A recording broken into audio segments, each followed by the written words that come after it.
Books and field research are the key to gathering more knowledge, and especially gathering it efficiently. The internet is at best for filling in some gaps here and there, and of course for piracy. Let's explore.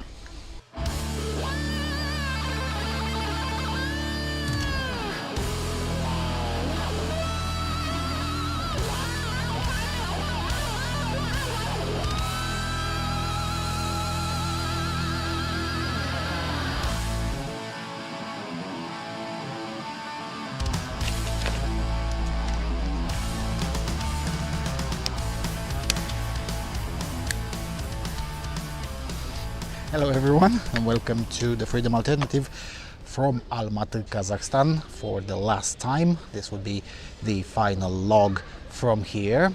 And someone asked me while I was still around here about whether I was joking or maybe exaggerating, or well, basically whether I was serious or not when I said in the pitch for this Gulag tour that I set some budget for books. And I said, no, I wasn't joking, this is what I wanted to show to you. Well, how much I'm going to is just at least 5 kilos of books just from this tour. So first, the entire history of the Kyrgyz state. This is what I'm going to have to go through in order to fill in the gaps in knowledge about Kyrgyzstan. It's written by Ibrahimov Osmonakun.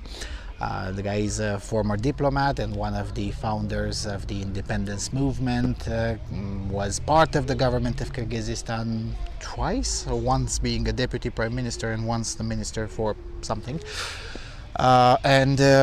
According to pretty much everyone, including those who hate him, this is the book if you want to understand anything about well, what is Kyrgyzstan essentially. So I took their hint and bought this one.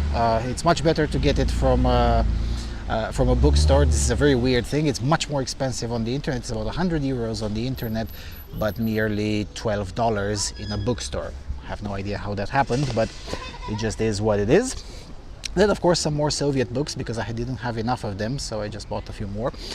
This one is from the Great Terror of 1937, and the book is essentially, well, every day, almost every day of the year 1937, what happened relating to the Great Terror in every day. So there you go. For instance, 12th of May 1937, there have been several people, former war prisoners, arrested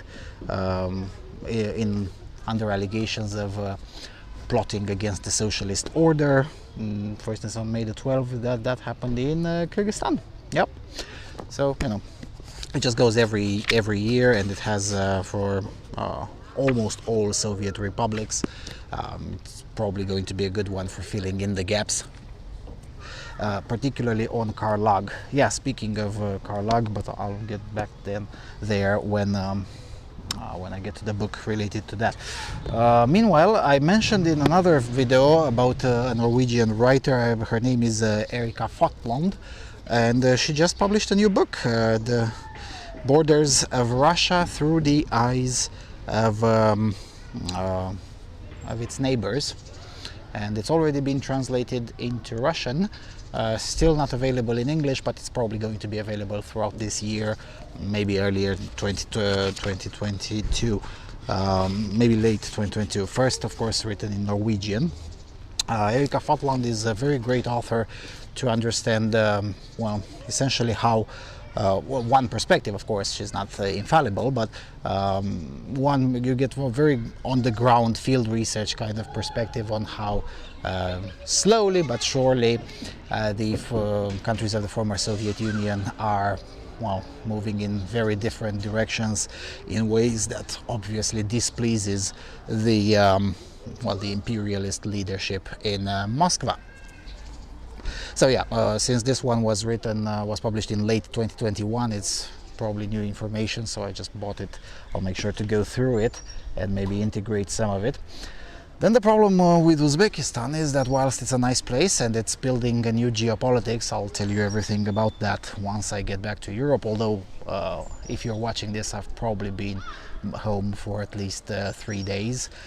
Because when I'm taping this, I've just got off a train 12 hours from Karaganda, about 1,000 kilometers, and tonight, just a few hours after I'm done here, I'll hop into a plane, another 12 hours by plane to Budapest, then a few hours of sleep, maybe meet a few peeps in the evening, and then the next day another 9 hours of train back home. So I'll probably sleep at least 3 days. And then start editing the backlog of videos from the tour, particularly these logs, of course. In any event, speaking of Uzbekistan, whilst they're building a new geopolitics, getting anything about the history of Uzbekistan turns out to be a challenge, particularly inside the country. The few people that I got to speak with, because that's another problem. Most people in Uzbekistan, for now at the very least, don't know how to talk about politics.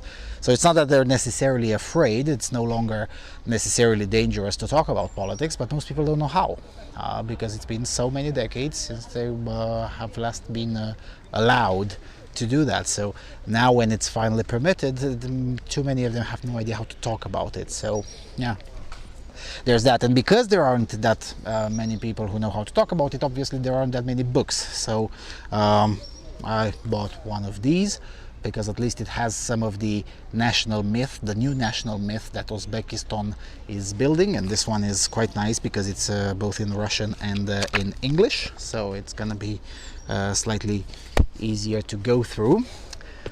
Then I bought this one too, from about the Timur dynasty, so that's 15th century. It's less controversial, so therefore much more available in Uzbekistan. The reason I bought it is not necessarily because I'm interested in the Timur dynasty, but because the new regime is using elements from this part of history, and I want to have an idea how they're using it, and you know, being able to understand the references. So this is a good introduction into that. So the best book that I was able to get from about Uzbekistan, unfortunately, is one that I already had pirated in English. So this one I bought for a friend of mine who doesn't speak English. The Making of Uzbekistan: Nation, History and Revolution in the pre-Soviet and early Soviet period, written by Adib Khalid, written in the United States in 2015, translated into Russian in 2022. It's quite sad, really. This one I bought from Karaganda, from Kazakhstan. The best book on Uzbekistan is available outside of the country, in a neighboring one, Kazakhstan that is, and written by essentially an American author, although Adib Khalid is obviously of non-Anglo descent, but nevertheless published through the Cornell University Press, and translated into Russian via some collaboration with the St. Petersburg University or printing house or whatever. Then bought some literature. This is more or less for a child in my family who's been studying some of the Russian language, and I'm like, well, you should be getting some nice literature. So there's this guy, Chingin Aitmatov, who is essentially the national author of Kyrgyzstan. It's a very interesting story on how he became the national author. The Kyrgyz people were not keen on culture, especially not this kind of enlightened one, you know, publishing books and whatnot. And once the Soviet Union was created, commissars from Moscow, whatever, showed up and said, hold on a second, we're holding a big literature competition, and whilst the evaluation on who wins the prize will be purely academical and whatnot, the nominalizations have to be in a proportional representation from all the Soviet republics. So please nominate at least one author to represent the Kyrgyz Soviet Socialist Republic. And the apparatchiks there were like, authors? What's that? Well, you know, writers, you know, people who write in the stories and writing, what's that?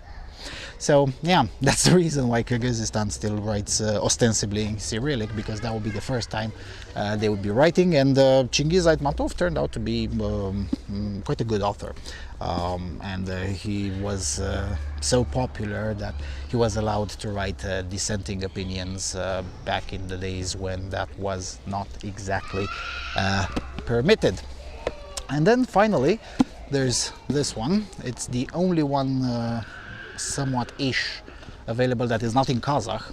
This one is in Russian, and it is about the Holodomor in Kazakhstan. That's another aspect of history that most Westerners have no idea it even happened. It did. And from 2020 onwards, up until 2020, there was a bookstore inside the Gulag Museum. Now, since then, they've expanded the museum, they've made it better, they've made it more accessible, but as a trade-off, they dropped the bookstore. And having dropped the bookstore means, it was much more difficult to get books. There is one in Kazakh, but I wasn't able to find it in Russian, so as a result I didn't buy it. But this one also has stories about the Karlag Gulag, the one that I've been through, and on which and under which there is also the mass grave that I had to walk through 2 days ago, essentially, when I'm taping this, many more days ago when you all are watching this. So yeah, this would be the pile of books that I'll be carrying from Central Asia back to Europe. So I wasn't joking when I said that I'll be having a budget for books. I'll have to go through all of this pile of books before I even begin to make the featured series on this tour. So it's gonna take a while, as always, so please be patient. Have some mercy on my brain. What else can I say? Well, it was certainly intellectually stimulating to go through all of these places, but it was also physically exhausting. I don't know if it is obvious necessarily from the footage, but I am physically exhausted after more than 33 days already. Basically every day on the road, every single day you'd have to go somewhere. And this, of course, sometimes some honks happened too, such as a few days ago when I had to essentially walk several kilometers on the edge of a highway because there was nothing to get you back into the town. So, you know, things happen. Well, eventually just stopped the farmer and got around the area with the help of that nice chap. But nevertheless, it's been physically exhausting, and unfortunately, thanks to the dysfunctionalities of Kazakh Railways, because I'll never forgive them for that, I didn't have any chance of getting to Astana as well, or Nur Sultan, whatever, the capital city of Kazakhstan. And that's quite unfortunate because it's been many years since I've been there, and I've seen the new photos, and it seems that they've upgraded the city in ways that would have been interesting. But you know, if it's impossible to get there, then it's impossible to get there, and it is what it is. Next time, and I suspect there will be a next time, because certainly Uzbekistan will deserve a second visit several years down the line, and maybe Kazakhstan too. There's these two places in particular are getting more complicated. I mean, just in the last month and a half, whatever, since I've been here, some announcements have been made from here, from Kazakhstan, particularly from here, from Almaty, that would have been essentially unimaginable merely 5 years ago, such as, for instance, as of September 2022, so as of the beginning of this new school year, Russian will no longer be mandatory and will no longer be even offered in most schools, not only from the first grade, but generally in the primary school. Russian language will be slowly but consistently phased out and either replaced with English or replaced with nothing. The rationale being the very similar one that you've heard in Ukraine in 2014 or 2015, namely that there's too many children who don't speak Kazakh, and that's quite terrible when your country is called Kazakhstan. So yeah, of course this is gonna piss off a lot of shills in Kremlin, and not just in Kremlin, and yada yada yada. You'll hear very similar stories because, you know, Russia never changes, but they'll have to change whether they like it or not. So no, deconstructing the so-called Russian world starts like this. Also in the last month, the official leadership here announced that they're making thorough reforms in their military, and one of the reforms being the explicit change in the doctrine, namely that for now on the Kazakh military is prepared to defend the country against Russia. Again, this was unimaginable 5 years ago. Now, things are changing, and they're changing in ways that terrify the Kremlin, and usually pleases people like me, because, you know, if it coughs in Cyrillic, I tend not to like it. So, you know, there's that. I've never been secretive about my anti-Russian bias, so there's that. Other things that maybe I should say now. Well, I guess it should be noted that the tour involved me being on the road for about 10,000 kilometers, either by train or marsrutka or bus. Again, physically exhausting. I'm not mad that I did it. It's been an experience for sure, but next time around I'll be more careful with scheduling. I should have scheduled a few more days. In the initial plan it was including 3 days of rest. That was a mistake. I should have included either 6 or 7 days of rest, and the whole length should have been 6 or 7 days longer than it was. And if I had done so, I would have probably been able to fit 1 or 2 days of Astana as well, somehow in an in extremis manner, I guess. But you know, it is what it is. Most of the things that I said I wanted to do, I got to do them, so it's generally been a success. So yeah, with that said, I'll go and pack up the books, make sure I leave room in the luggage for plenty of these as well, because they're also good and also cheap, and I'll be hopping into another long journey all the way back to Europe. So yeah, 3 days essentially of non-stop on the road just to get back from the Gulag to my hometown. Yeah. So yeah, with that said, thanks a lot for watching. Thank you for your support. This would have not been possible without your support, and hopefully soon enough I'll be able to bring back the World So Far report and the featured series on this one. And in the meantime, I got some other ideas about some other type of more reflective kind of videos. I'll be writing the script for those, of course, and be making some more of those too. In the meantime, so it's nearly September. I think it's already September when you're watching this. In November, I have to go to the Independence March in Poland. I hope I'll be able to go, and somehow I have to fit another quick trip to Moldova and to the east between these two. So yeah, it's a few days of rest, a few days of editing, and then back on the road, man. It's a lot to cover.